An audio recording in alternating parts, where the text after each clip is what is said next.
Welcome, everyone. Welcome back. And I hope you enjoyed your Super Bowl Sunday. We never have a show on Super Bowl Sunday.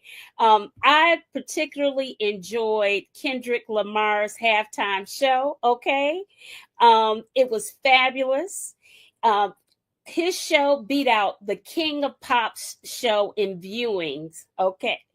He beat out MJ himself. At any rate, back to reality. Welcome back to Remixing Politics and Culture with me, your host, Pam. I am a public relations and marketing professional with a passion for social justice, voter advocacy, and culture. And so, these past 3 weeks, what can I say? They have just been utter chaos, right? I mean, somewhere between the Twilight Zone and a nightmare, or a little bit of both. That's what it's been like, at least for me. I cannot be the only person in America that is longing for the time before January 20th at 12 noon, 2025. I can't be. I am longing for how life was back then. My guests and I tonight are going to discuss the chaos that is our federal government.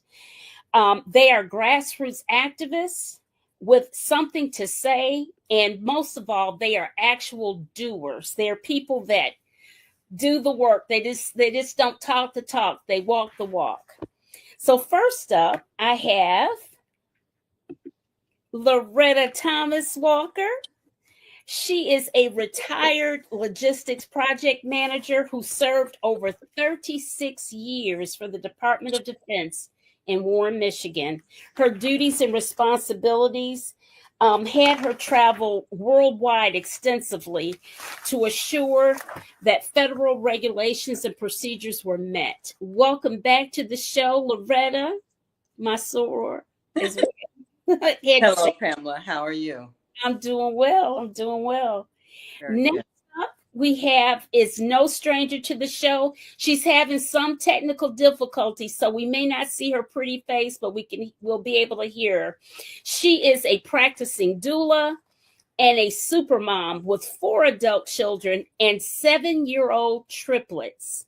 I don't know how she does it. Renee is a lifelong Democrat and was an assistant to one of President Biden's 2020 campaign staffers. She's run for political office herself while living in Texas.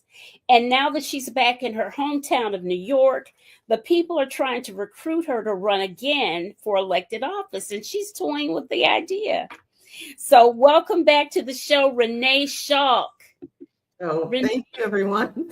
I'm so glad to be here. Loretta, good to see you again. And Pam, thank you for having me. Absolutely. I hate we can't see you. Oh, I know, but you'll get to hear all the good ideas. That's the most important part. That's important. Maybe it'll come through at the 9th hour. And last but certainly not least, I have a newcomer to the show, Robert Zusch. He is a multifaceted community activist and leader and artist. He is based in Cumberland, Maryland, as the director of Safe Space Cumberland. He is a driving force behind LGBTQIA advocacy and support in Allegheny County, working to create safe, inclusive spaces for queer individuals of all ages. Robert's dedication to fostering community empowerment and outreach has made him a key figure in regional activism. Welcome to the show, Robert. I'm so glad to have you. Thank you for having me, Pam. It's wonderful to be on. Yes, I'm so glad to have you. Let's see. I have a few people saying hello. Hello, Brian Jones. Hello, Showy Howie. It's so crazy. How crazy is it? People are talking about okay. Showy is already starting. Showy is in the great state of Michigan, and I don't know where Brian is located, but we'll figure it out. Okay, so guess let's all take our collective deep breath. I took one earlier at the very beginning of the show, but let's all take our collective breath before we get started because this subject, I'm just like hot all the time, mad constantly. I can't take it. So it really fires me up. So listen, I'm going to do a round robin with you guys and wanting each of you to answer. And Robert, I'm going to ask you first. Out of all of the madness that's happened these past 3 weeks, which was the most shocking thing that stood out to you that happened? I think the most shocking thing to me over the past couple weeks is the degradation of human and civil rights. We talk about gutting DEI. We talk about everything exclusionary practices for women. We talk about Black marginalized voices. All of these civil rights and things we're seeing being kind of pushed aside under the rug and frankly going backwards, and that's not what we want. I think that's the most disturbing thing I've seen is humanity seems to be stepping backwards instead of stepping forwards. Okay, all right. Renee, you next. What's been the most shocking thing that's happened that you feel that's happened in the past 3 weeks? That's shocking. The most. What's The the most that stood out the most for you? I would say probably how quickly Elon got into our servers and start rummaging around. I expected them to do something, but the speed at which they did it was probably more shocking to me. So that the speed in which they're trying to deconstruct our democracy. All right. And Loretta. Exactly. My same feeling as far as Elon Musk. That was ridiculous how they locked them outside the office when the government people who are elected to be there and locked them outside and had Elon and his goonies in there. How are you gonna have them in there? They're not even elected. They're not even actual polls to be there because they don't even have qualifications. But yet you lock out the government officials, the people who we elected to be in there. That's insane. That needs to be argued a little bit much louder than what we're saying right now. Right. You know what was weird about that too is that guy with the buzz cut, he was a contractor. He wasn't even a full-fledged employee. Correct.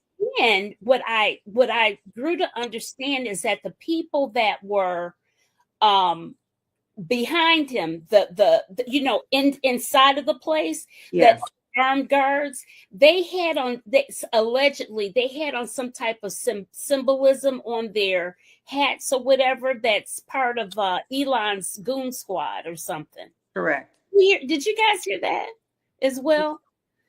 Because I don't know what one would saw. We saw it on television. Yeah, you saw it right there. This is ridiculous. All of this is ridiculous. And I am very upset with how things are happening with our country. We're about to go into a dictatorship if everybody isn't paying attention. Right. That's what angers me greatly, because the dictatorship won't be up under Donald Trump or even Elon Musk. It's going up under Vladimir Putin. I'm just going to say. Elon Musk is beholden to Vladimir Putin. And why aren't people paying attention to this? I could say things about, I'll just say it. Our elected officials, the people we have in office as Democrats, they need to sound the horn much louder than what they're doing. Yeah. Far much louder than what they're doing, because this is getting way over the top fast. Yes. We need to stop this and bring it back down. I agree with you, Loretta. The only thing I will add is that we're giving the Republicans a pass. they are the ones who are actually preventing democracy from happening. I think we should be spending time knocking on their doors, making sure their constituents know that they're the reason why they won't get Social Security checks if, on time, or have cuts in their Social Security checks. They're the reason why farmers are not going to make that money for the year with USAID. They're the reason why Elon is able to do what he's doing, which is basically usurping the powers of the Congress. I mean, that's the other thing we need to be getting out there as well. Yes, be hard on the Democratic leaders, but they can do only so much. We need to hold the Republicans' feet to the fire. And it seems like we put so much energy in that, into punishing the Democratic leaders, which they should take some responsibility. And of course, they're responsible for the way things are turning out. But it's really the Republicans, and we really need to hold them accountable too. Thank you. I know I've been calling them. I've been calling both Republicans and Democrats, and I'm going to put the number in the chat, and I'm going to put it up on the screen, the congressional switchboard. You can call anytime, day or night. And if you know who you want to speak to or whatever, the computer will switch you to those offices and what have you. But there's no excuse. We can at least be doing that. And AOC says that the phone calls matter. Robert, I'm going to go back to Loretta, but Robert, we've seen on social media where marginalized groups are facing a lot of extra criticism. It's almost like, I can say whatever I want to you. I can exert any form of violence on you, whether it be with my words or hitting you or just blatantly discriminating against you. Have you all seen any uptick with that in your safe spaces among your community that you're serving? We have. I'm going to tell you the biggest thing is what we just talked about. That's the real issue. Believe it or not, the real issue is overreach when it comes to power and everything like that. We talk about executive orders and everything else like that. I believe the attack on DEI in marginalized communities are not just an accident. It's planned. It is planned to make people look away from what they're actually doing, away from the fact that Elon just put cronies in there and just kind of let them run rampant. The fact that no one elected half of these people. The fact that we have confirmation hearings that just don't seem to be right. Do you know what I mean? There's questions and things that are not answered, and we look at Kash Patel, and he literally lied about his entire confirmation hearing. You know what I mean? I think that's the real issue, is they want a distraction, and I believe that the uptick is intentional, especially with the target towards transgendered lives. That is the biggest thing. As people, it's a very sensitive topic for people. You know what I mean? And it affects all races, all colors, everything, every community. So I think that's really where they're kind of using that to try to navigate away from. But yes, I have seen a huge uptick. Okay. Loretta, I want to circle back to you because you've got all of you have unique lenses, but you have a unique lens in that you work for the federal government for over 36 years. Fortunately, you retired on your terms, which I'm so thankful for, that you retired on your terms. And as a former Defense Department employee, what did you think about Pete Hegseth becoming the head of your former department? First of all, he's not qualified. First of all, he was not even vetted the way he should have been vetted. When an employee that goes into the federal government, we have to be vetted according to our qualifications and our background and as well as our resumes. We don't just get a job because we want a job for the federal government.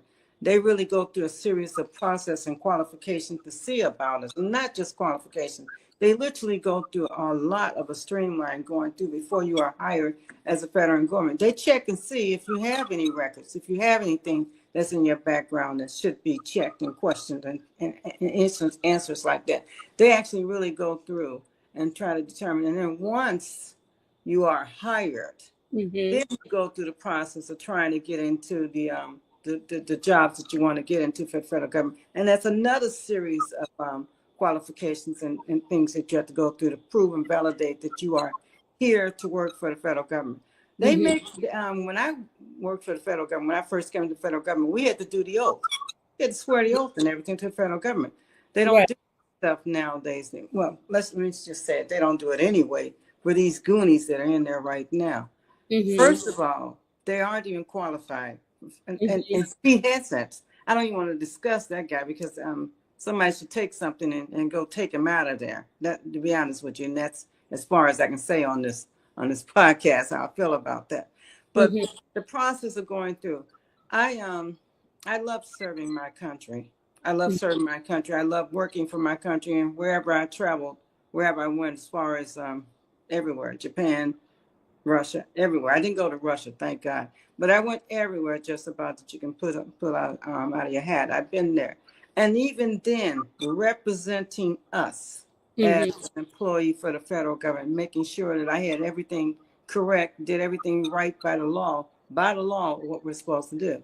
Right. These folks here are not even trying to follow any kind of rules by the law. It's embarrassing what's happening to our country. It's embarrassing that these people here, these young men, and I hate to say it, but these young men here who have no idea of what they're trying to do for the country. They're just following whatever Elon Musk tells them to follow. Well, that's not so cool to begin with, because that guy is not even a legal resident. Let me just start with that as well.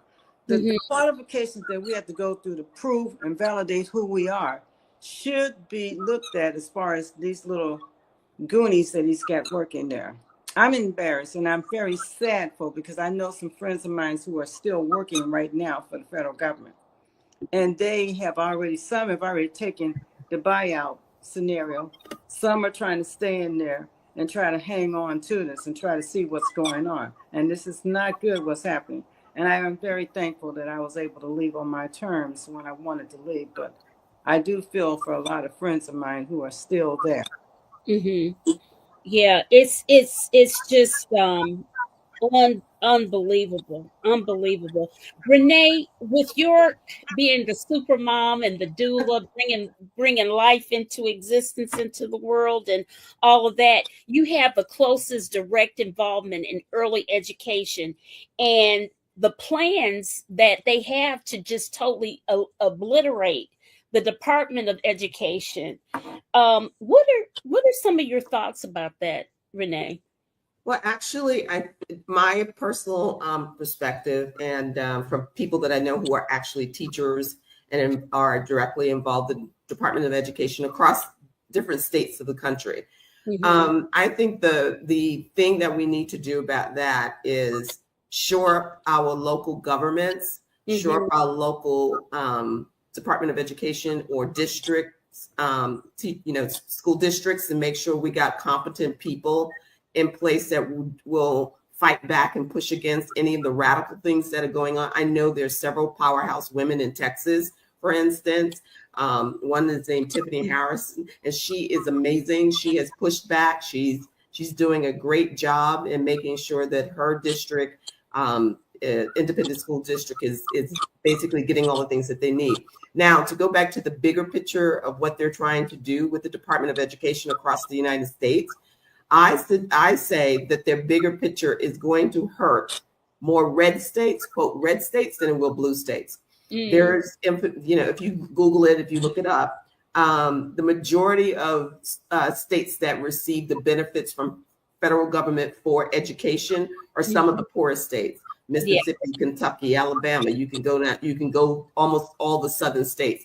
The least amount of funding that is provided by the federal government to states receives that funding from the feds is New York City is the last state. Really? So, yeah. Even before Massachusetts? Yes. New York receives like 7%, 5%, federal funding for education. So New York City kids will probably be okay for a minute unless they try something different. And so they'll probably pull money from other places to help New York City students, public school students. And then also New York City has wealthy, or well-off families that attend public school and who will be willing to pull out of their pocket to make up for the difference that might not be there. So really what, Donald and Elon and his Elonics are doing is they're hurting the constituents, Trumpsters' constituents, more so than they are getting at the libs, so to speak, and punishing the libs. Now, I think I'm one of those people who is big on F around and find out. Yeah. And so I think what's going to also help us get through this period is that he is not only hurting us, but he's hurting his base more than he's hurting most of the liberals that he wants to hurt, or the progressives, or whoever else is other than MAGA base. So they're going to start to feel it. They're already starting to feel it. They're also calling into their Congress people and pushing them and saying, what is going on? I mean, I thought they were going after them, not us. So the same thing is going to happen to the Department of Education. The other thing is too, I think a lot of people don't realize that, yeah, you can get a voucher to go to a charter school, but that voucher in most cases will not cover the full charter school tuition. So you're going to have to come out of pocket to figure out how you're going to pay for the rest of that tuition or school supplies. The other thing that they're thinking, well, if we get rid of public school, our property taxes will go down. I've heard people say this all the time. I don't have people in school, so why should I have to pay property taxes for schools? And what they're going to find out, not only will their property taxes not go down, they're probably going to go up, because they're going to have to make up that money somewhere else. And so what it's going to cost to send these kids and transfer them over and put in all the private stuff that they want. So yeah, it's a serious issue. But the thing is, it does not get serious to people until it hits home. And when it starts hitting home, when people start FAFO, then they're going to realize that we got to do something, and they're going to come running back to the Democrats to save them again. I'm just so sick of that. And I think that we've got to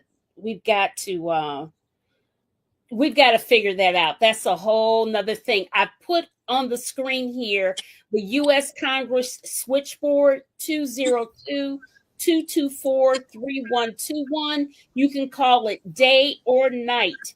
And if you know who your Congress people are, or whoever it is you want to speak to, Lottie-Dottie and everybody, Republican and Democrat, if you ask for them, it will switch you over to them, and you can leave a message or whatever. But I say, I have been calling every day.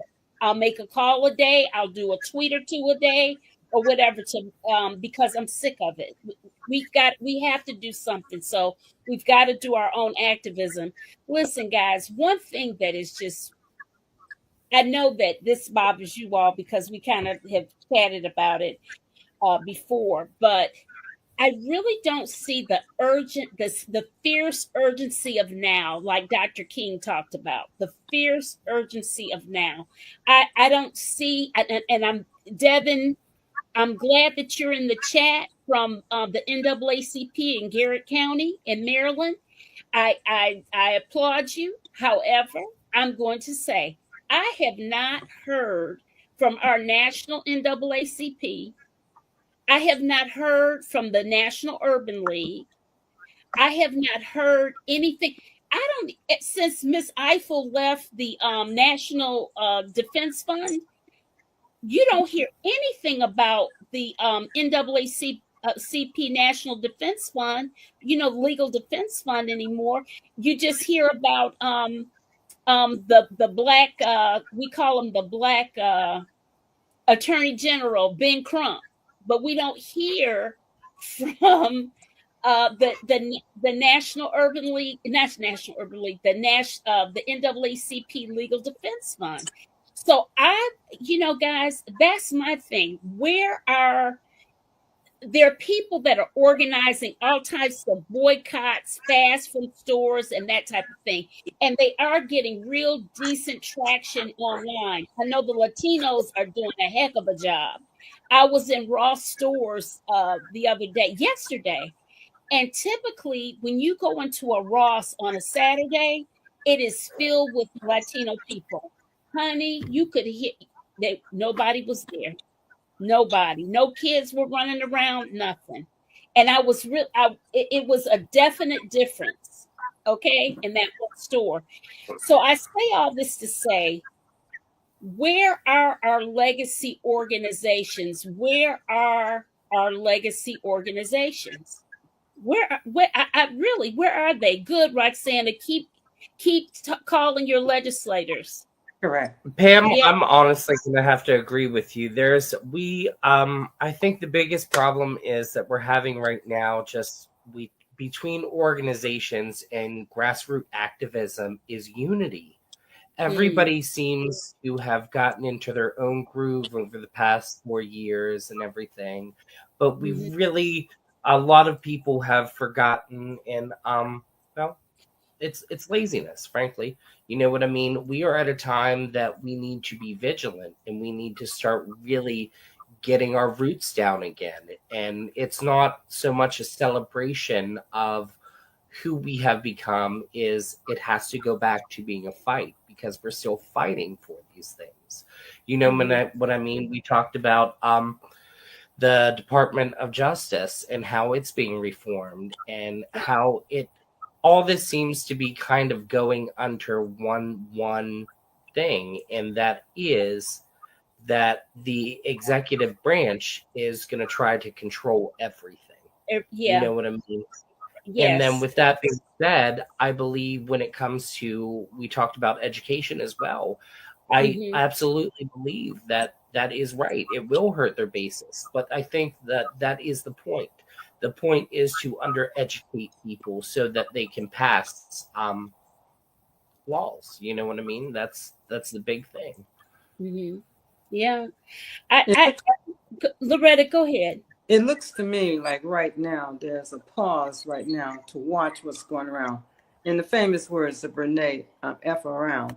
But it looks to me like there's a pause going on right now. And in a minute, there will be something that will be catapulted out there into the system. There will be a couple of things that are going on right now. There are some plans that are in action that we are doing as a collective right now. But there's going to be more that's going to come down to the pipe. Right now, they're still waiting to see. There's still a wait and watch.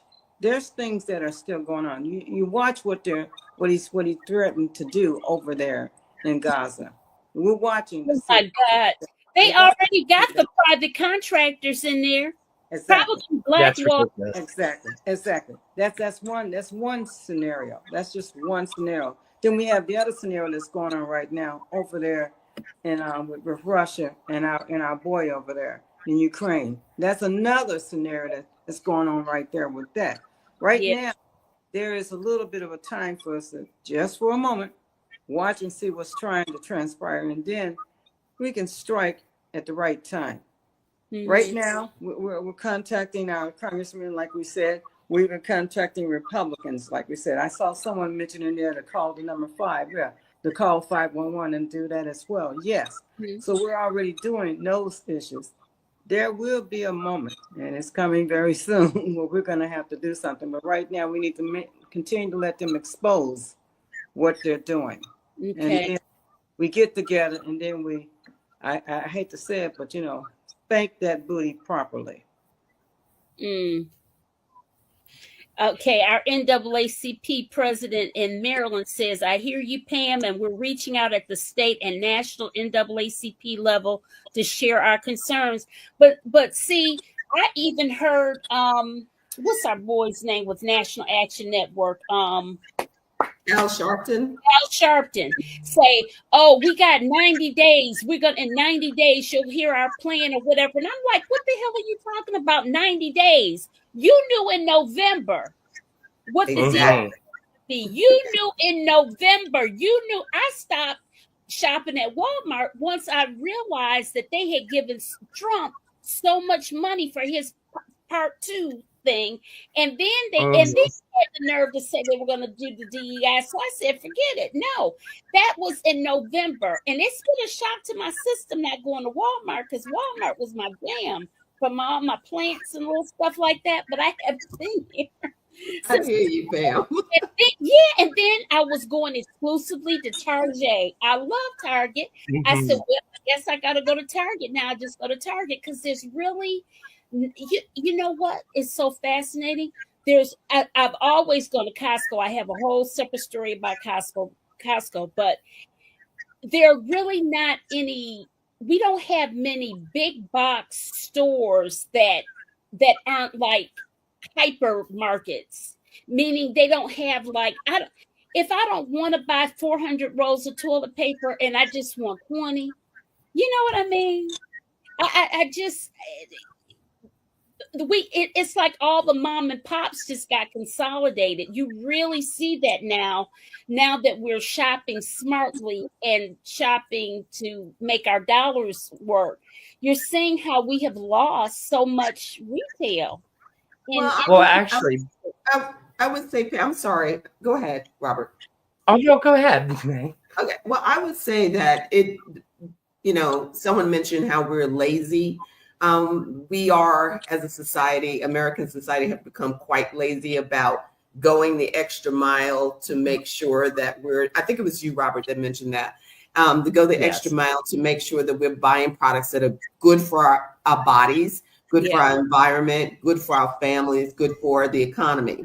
So you have to look a little bit harder for a sort of a big box store that has a social bend to it. I could give you one, for example, at HEB in Texas is an amazing store. I wish they had one in New York City. Yeah, we don't have one. I've never heard of it. And see, that's the problem. They're just certain stores that aren't national. Yeah, so check into Kroger, check into the big supermarkets and stuff like that, where they're starting, you can get your essentials and see what their social bend is, what their mission statements are. I don't do Chick-fil-A because I do not, they're one of the first that did the DEI, and they don't, I mean, their chicken is good, but I don't like their mission. So you have to make these hard choices about, where you're going to put your dollars. And speaking of that, tomorrow there's going to be a big national push not to buy anything. It's because of President's Day. So they're asking people to abstain from using their dollars in places that would not hire them for President's Day. There's another huge one that I think on the 28th. Yes. Right. So, I mean, if you can't participate in the 17th one, at least on the 28th, that one to me which is a huge push that you should, anything you need, get it by the 27th. That's all I can say. Don't buy not anything. Don't order in, none of that stuff. Just chill at home. So listen to this. Here's a comment. What do you think about the large number of African Americans who do not plan to do civil disobedience marches or phone calls to their representatives because they feel that they've already done enough for the Democratic Party? It's not for the Democratic Party. It's for you, boo. I mean, it's for your own. It's for you. It's not about the party. It's for you. It's for your own livelihood. Okay, it's not even about a party thing at this point. Let's see. I personally am a centrist, so I don't believe really in either party when it comes down to this whole debacle of it. You know what I mean? I try to take a centrist approach, and it's really more about the people, like you said. It's for you. It's not for either party. It's not to make any political candidate any more better than the other one. It's really about standing up for your own civil rights, your own liberties, and your own right to choose democracy over dictatorship. Don't run out and buy a lot of stuff on the 27th. Let's look deeper. Why do they want power to go back to the states? We'll be back in the good old days. They really want the old days of Jim Crow or whatever. just erase a whole bunch of There. people. I want Right there. Right there. Right That there. right there. Right there. Exactly. You talked about it. Right there. You just hit the nail on the head. So unfortunately, because I live in a Democratic state, and where I live is mainly Republican. It's pretty red up here, and we live in literally the hills of Appalachia. So yeah, when the Trumpers get up here, they're very devout for their beliefs. But that's why we see a lot of them backing out and things like that. But that's kind of what that push is. You see that strict divide between humanitarian effort and people that want democracy, and then people that want that old school Jim Crow oppression. That right there, you said it exactly right there. Right. Yeah. I want to share with you guys something that I know that my guests are down for, but I think that you all will be interested in seeing this too if you haven't seen it on national news, because Michael Steele, he used to be the RNC party chairman, and he gives it all right here. Let me share this with you. There he is. Okay.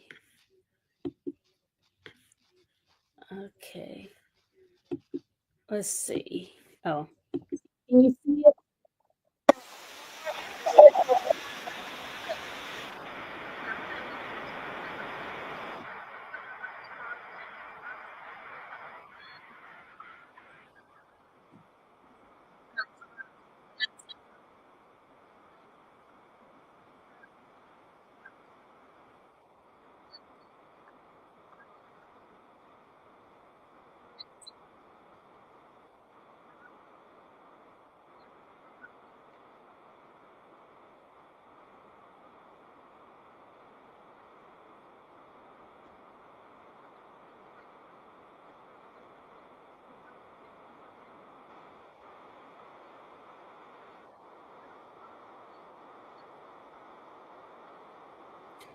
Pam, is it on? Is it running?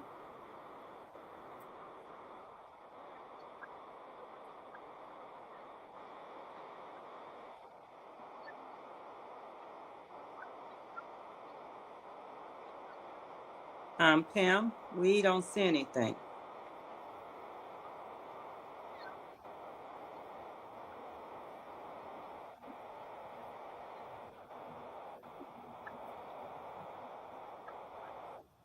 Pam, we didn't see anything. Oh, you didn't? Oh no. No, we didn't catch it. Did you hear it? No. No. Oh my good. Oh, I'm so sorry. I heard it, but you didn't hear it. What in the world happened? No, we couldn't hear. We couldn't see it either. I think maybe share it again if you can. I don't know how that happened though. I don't know. Let me see. Hold on. Let me see if it'll do this. Oh, it was so good too, guys. It was hold on, let me see.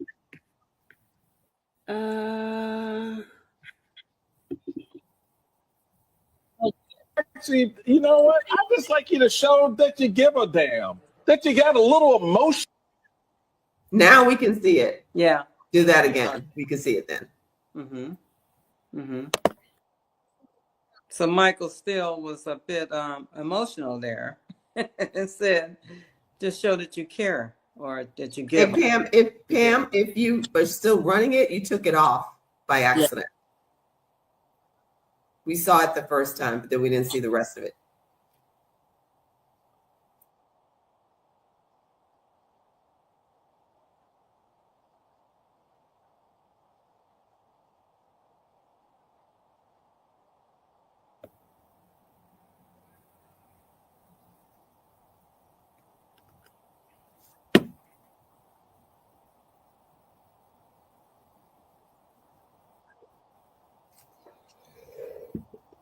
Okay.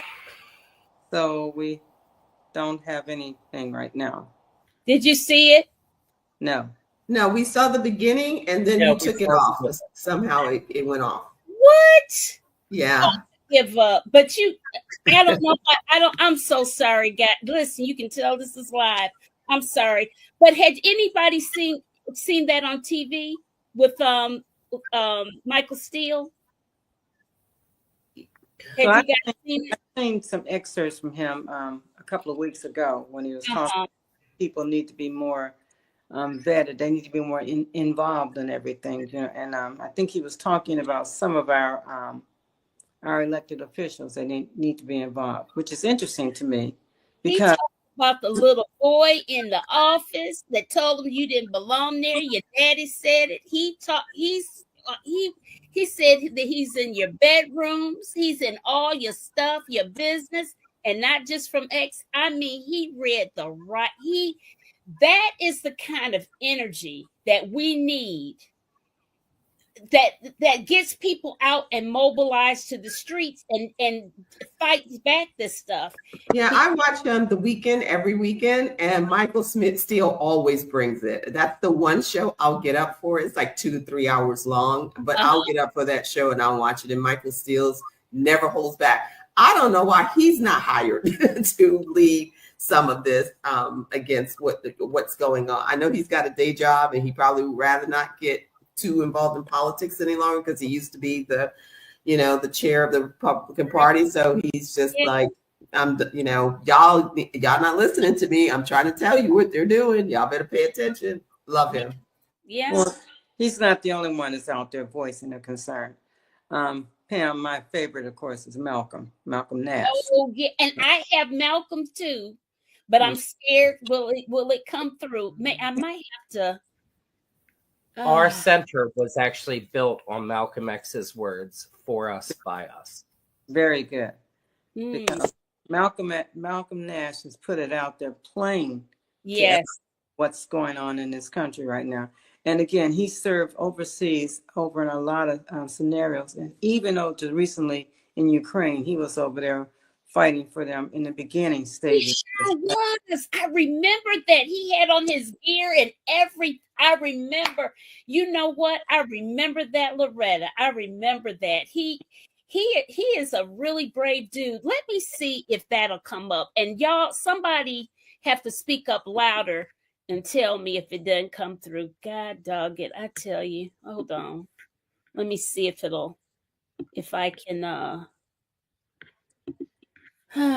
let's see. I'd like Malcolm to run for office, to be honest with you. Oh, he's something else.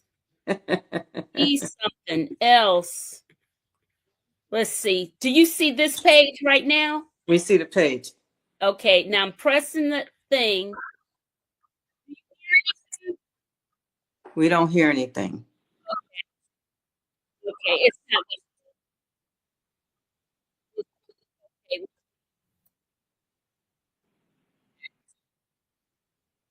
Let me cut that off.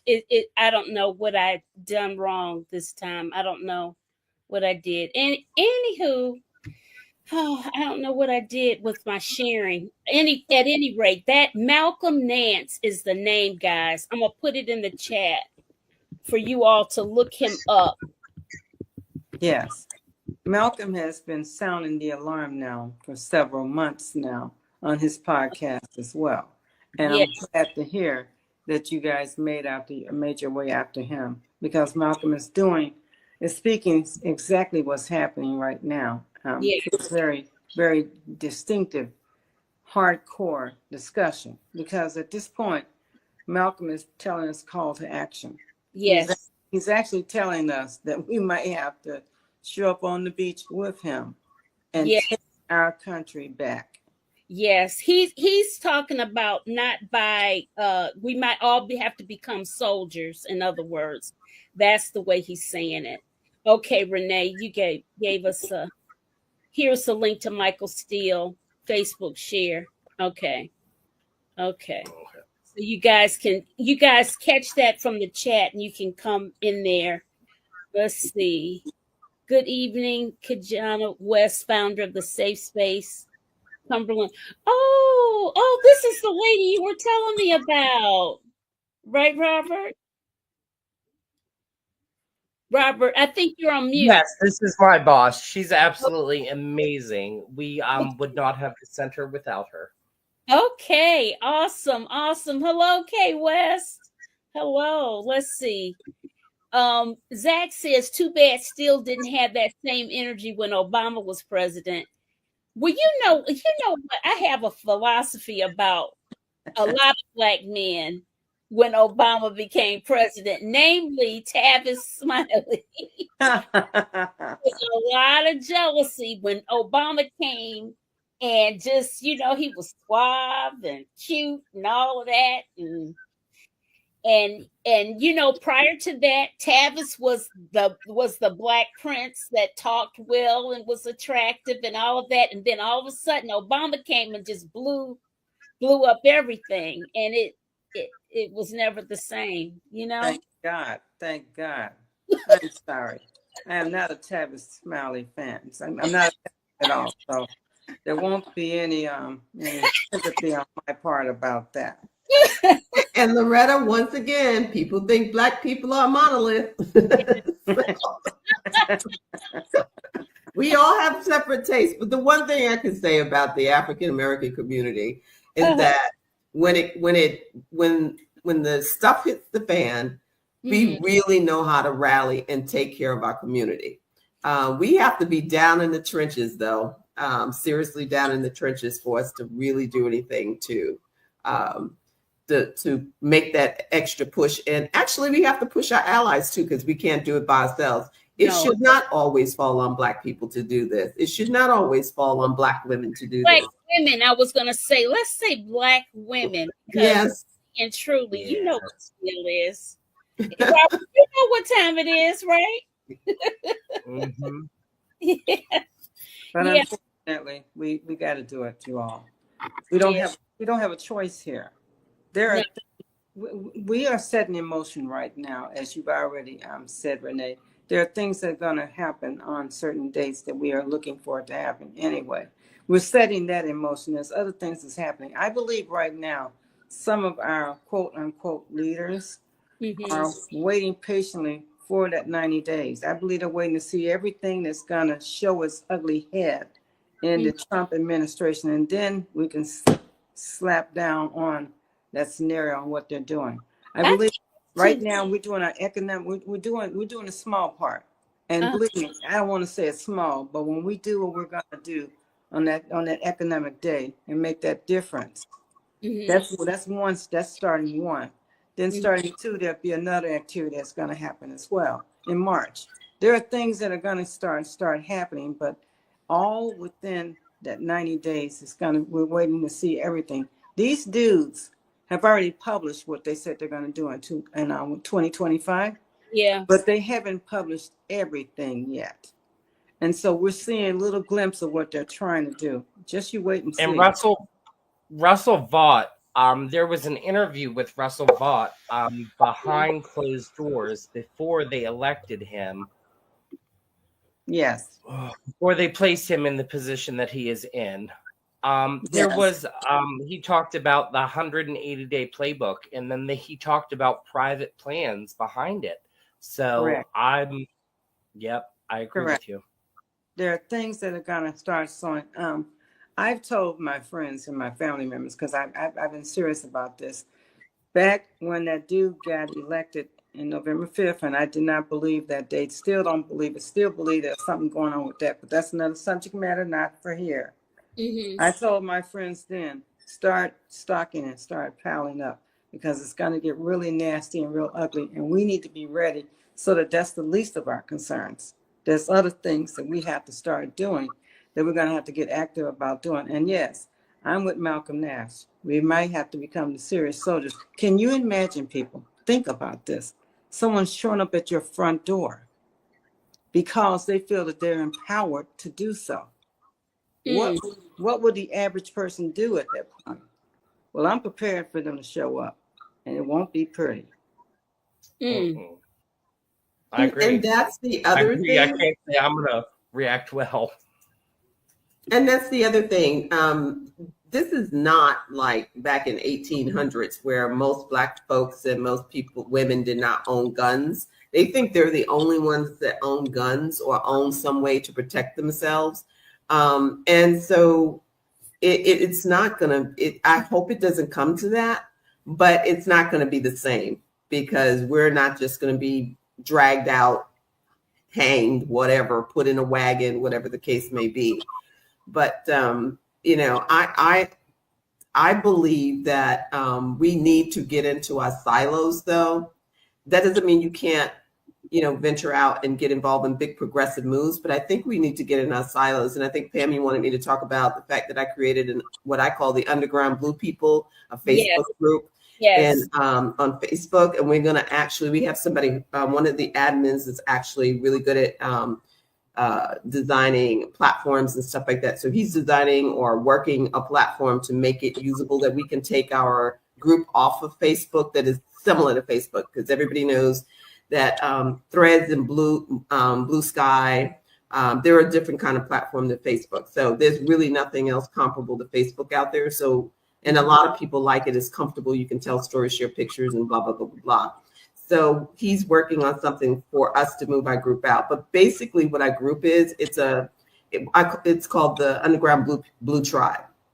And so basically it's anybody who's like-minded, who is a strong Democrat, anybody who did not vote for that guy, anybody who doesn't support any of the ideology but supports humanity and stuff. And so what we do is we share information.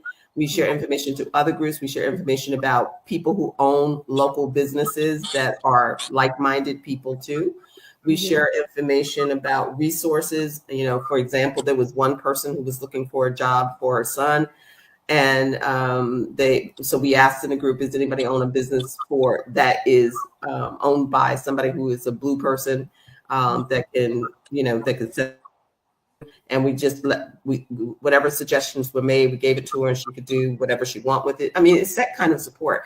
I share a lot of stuff about how I think people should start growing their own herbs and vegetables. I mean, if you got a window, start doing some herbs and vegetables in your apartment, your house, or if you have a backyard, get more sustainable, self-sufficient, because with these tariffs and everything else that's going on, prices are people are complaining about prices now. They haven't seen anything until the tariffs hit. You will really feel what high prices are like. Matter of fact, because of the egg shortage, there are places in Atlanta. I have a cousin who lives in Atlanta, and she says she doesn't find eggs in the store. Forget the prices. She can't even find eggs. And this is the other thing that people believe, that there's an egg shortage because of bird flu. Well, bird flu is a thing, but that's not why we have egg shortages. We've had bird flu under Biden. We've had bird flu under other presidents. And what they do is they know how to handle bird flu, but still keep up the supply of eggs. The supply of eggs have not gone down. It's the greedy, people who raise chickens and eggs who are keeping the prices high, or raising it because they see the hysteria that's out there. So then again, become self-sufficient, more sustainable. Also in the group, we give people information for other groups and links and things. There's a group that I belong to for at least since 2020. And what they do is, and they're very deep down on the ground and private, because this is people's lives. They've been helping women find abortion care outside of Texas. They have connections all over the nation, and they transport, raise money, get people to safe spaces to have abortions. So those are the kind of things that my group does, is that we put them in connection with other resources and other people. I'm starting to separate it by states too, because we have people in different states. And so as we grow, we incorporate more. But this is my way of saying, we have to work underground. Right. To take care of us as a people, whoever that may look like. But we still got to be very active above ground to make sure they understand that we're not just sitting here waiting for something to happen to us. Right. Absolutely. Okay, well, we're getting close to that time. Any last thoughts or words that anybody wants to say? We've had some really great activity in the chat. And some names that I've never seen before, like Maymet Dolberry and good and Sheer Report. I've not seen you before. Listen, everybody, wherever you're viewing the show from, please hit the thumbs up button. If you're on YouTube, please hit thumbs up and subscribe. Help support the channel. I really would appreciate it. It's a free way to support. Let's see. There's an active group that is spreading news about liberal businesses. Okay. Yeah, and you know what? Here's the other thing, though. I'm going to tell you about some of the groups. Unless you have tight regulations on them where you're really paying attention who's getting in, you will get some infiltrators into things. Because I have a very private group, too, that I started during when Trump was running the first time. And it was interesting. I know that I had a lot of I guess what you would call Russian interference. It was a lot. It was so blatant then on the internet at that time. And I don't know. I think that they've gotten slicker with things with AI and stuff now. They have gotten smarter. That's all. Hey Pam, I'm gonna speak on that real quick. You are absolutely right. Our group is airtight. You have to either friend us. You have to do three things. You have to friend us. Somebody else has to vouch for you. Your page has to be vetted. I mean, like somebody physically, one of the admins goes in and look at your page, and if they see anything squeaky, and you have to have a referral, and then we'll let you in. That's it. So you just can't get in. You just can't ask. Too. And I've kicked people out, and I don't like. I have some friends, God bless them. They'll say, "Oh, well, you need more people or whatever." No, I don't. You know what? Because I'm gonna tell you something. For anybody, the people that really do all of the work, it's not a whole lot of everybody. Everybody's follow, but the people who really do the work, it is a core group. Okay, it's not that big. It's not like a gazillion people, because what happens is it's very funny about with those groups. You'll find that people will take over those groups. It's believe it or not, Facebook groups can get political. Political in the sense that you've got people lobbying for position and taking over and stuff. But at any rate, I wanted to give you guys each a chance to wrap it up, to say something that's on your heart and minds. And I apologize, guys, for all the videos not working or not sharing properly. But we've had difficulties this whole stream with StreamYard. I need to let them know. So any last thoughts, Loretta? Yes. Yes, there will be enemies in the camp. Do you all remember those phrases? Enemy in the camp. There will be enemies in the camp, and we have to definitely make sure we check out for them. But please know that we are doing things top level, and there are things happening underground as well. But the question of the hour is that when will everybody join in collectively and get going with us on this? Because there are things that are setting in place right now, but we have to be very cautious about how we move amongst ourselves as well as the others as well. And when I say the others, I believe you know who I'm talking about. And so be encouraged, take heart. I'll say Joshua chapter 1, verse 9, be strong and be of good courage. God is with us. Okay. Robert? Just to piggyback off of what Loretta said, it's really just about really understanding the movement, where we're moving together. It's not moving separate, it's moving together, and really getting those grassroots organizations all around to really work together and create safe spaces for one another. That way they can communicate and do the work that needs to be done. Right. Um, And, other than that, that's about it. all right. Okay, Renee, last thoughts. Yeah. Don't despair. I know it seems like there's so much coming at us that we can't handle it, but do not despair. Actually, we've put them back on their footing a little bit because of all the judicial filings. They weren't ready for that. They thought that it would take months for us to get our filings together and get results. Well, we're getting results quicker than we've ever had from courts. So things are happening. I'm on the video. I'm on the video. I'm on the video. Okay, that's one of my triplets. But anyway, as I was saying, as I was saying, there have been a lot of filings that have made a difference. We don't think it has made a difference, but it's making a difference. Does it have teeth to it? We won't know yet.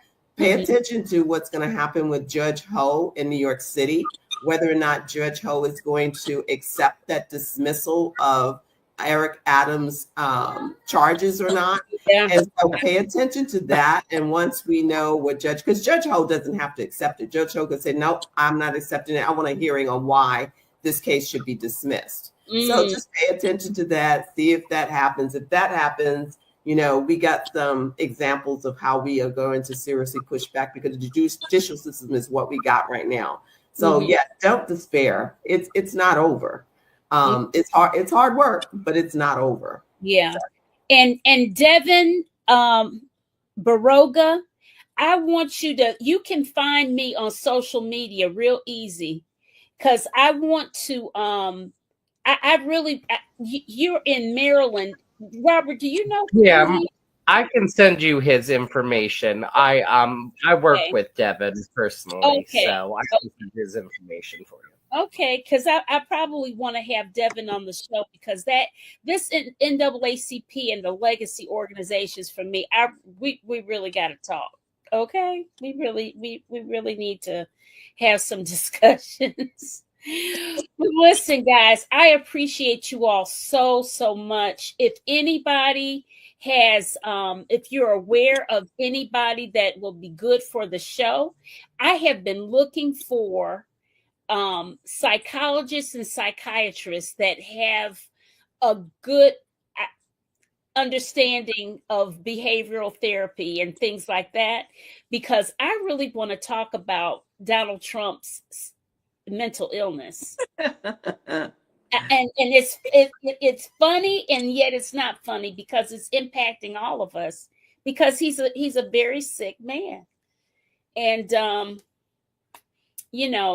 he's a sick man, and I think Vance is too, and Musty Boy as well. Oh yes, most definitely.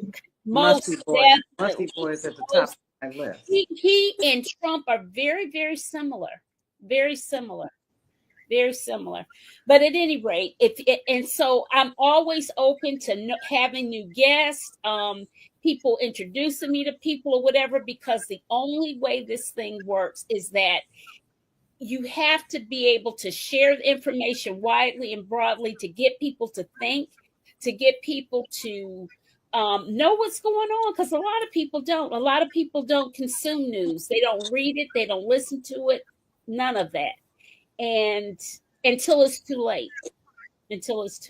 So at any rate, until next week, I will see you all later.